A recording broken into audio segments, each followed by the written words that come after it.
Hi, welcome. I'm Darlene, and today I've got 5 quick tips for you so that your acrylic paint won't dry out between sessions.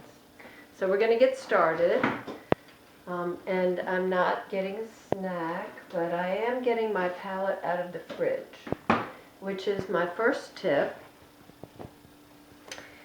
The refrigerator will keep it from drying out, and by the same token, you don't want to leave it in a hot car or it will dry out really fast.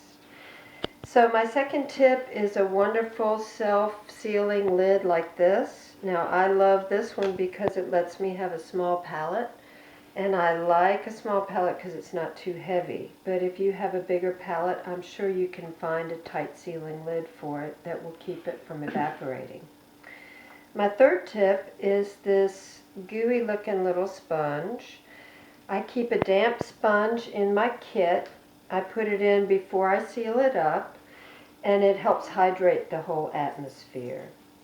So here's tip number 4. This is a micro mist spritzer, and you're going to spritz your palette before you seal it up, and you can spritz it during your painting session as well as your painting if you want to keep it open for a while.